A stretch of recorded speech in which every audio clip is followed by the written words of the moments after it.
Are you looking for the best smartwatches? In this video we will look at some of the 6 best smartwatches on the market. Before we get started with our video, we have included links in the description. So make sure you check those out to see which one is in your budget range. Number 1. Garmin Venue 2 Plus.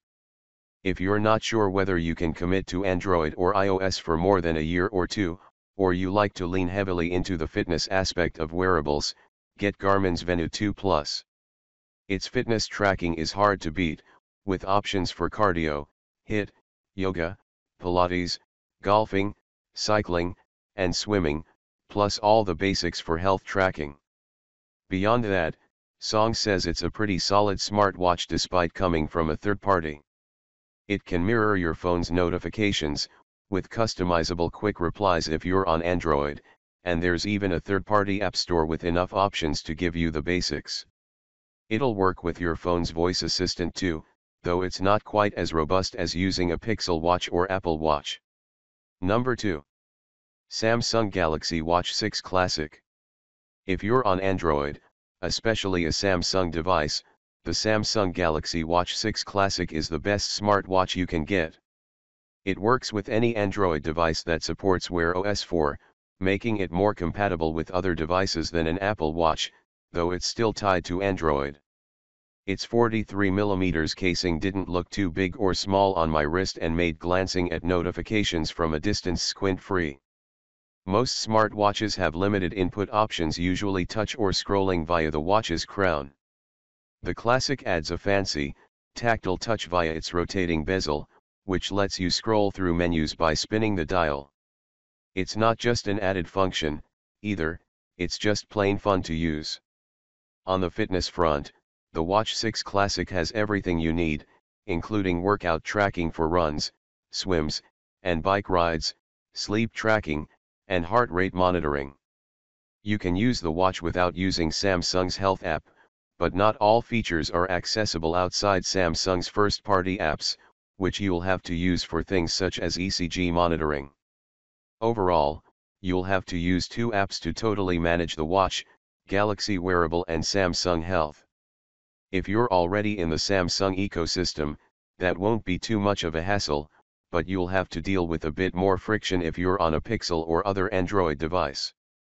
As with any smartwatch, battery life will vary depending on your usage.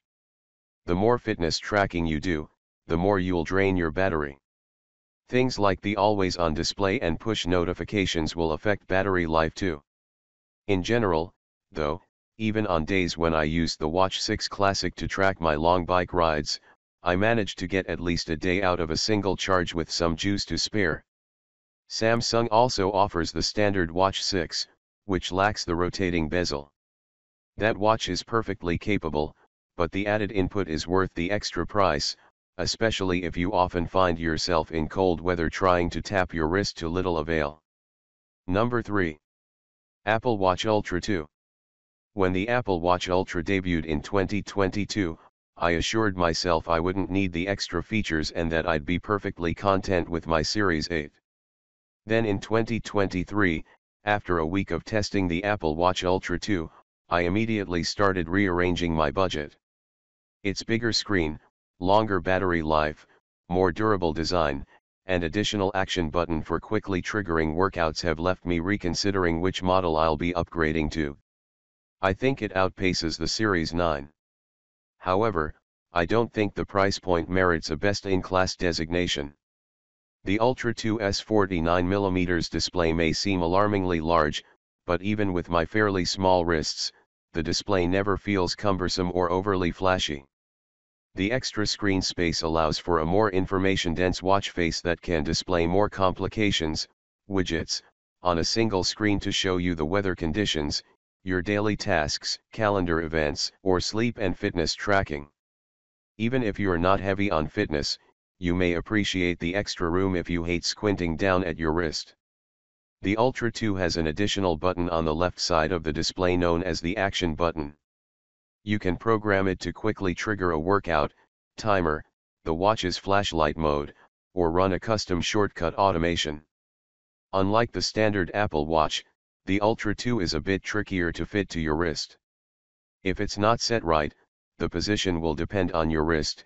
It can dig into your skin a bit, which causes a good deal of discomfort. That's not an issue once you figure out your sweet spot, but it's not as straightforward as other smartwatches.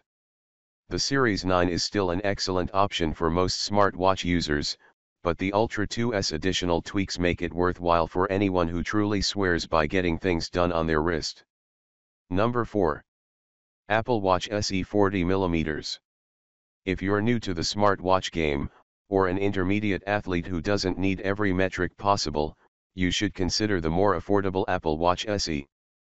It starts out at a little over $100 cheaper than the Series 8, comes in slightly smaller 44mm and 40mm sizes, lacks ECG and blood oxygen monitoring, and doesn't have an always-on display. That said, it still covers all the bases of a good smartwatch. It can track your workouts, monitor your heart rate for peaks and lows as well as irregular rhythms, and track sleep and ovulation cycles, though the Series 8 adds the ability to give retrospective ovulation estimates, plus fall and crash detection.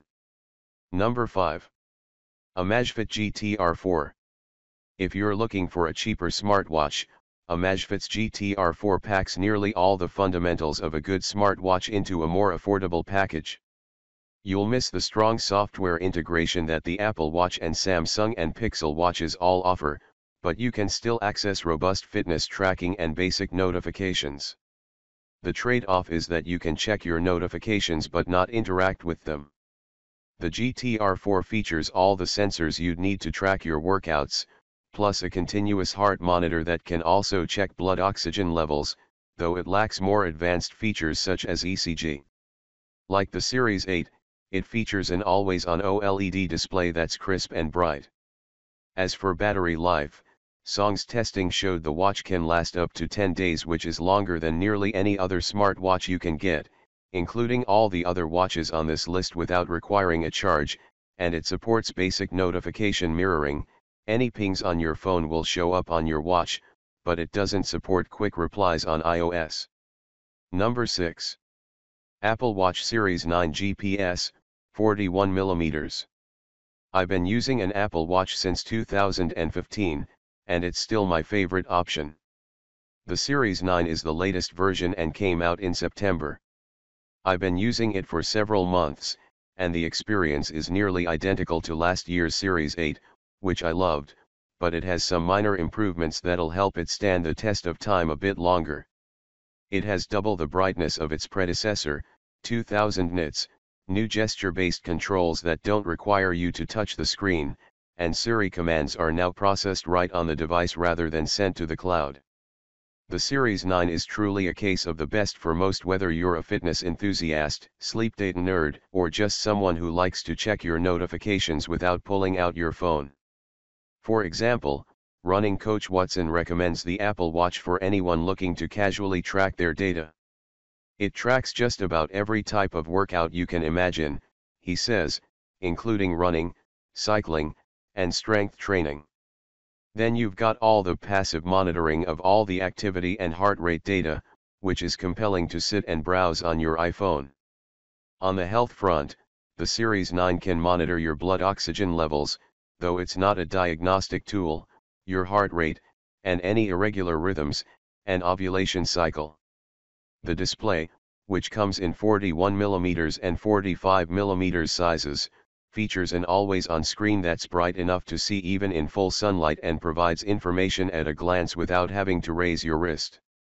Apple says it can last up to 18 hours on a single charge and can go as long as 36 hours when kept in low-power mode, though that disables the always-on display, heart rate and blood pressure monitoring, and automatic workout tracking.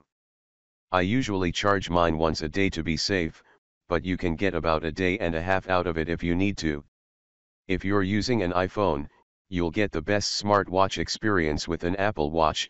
It integrates better with iOS than a third-party watch, it's packed with fitness tracking features, and it gets the basics like notification management right.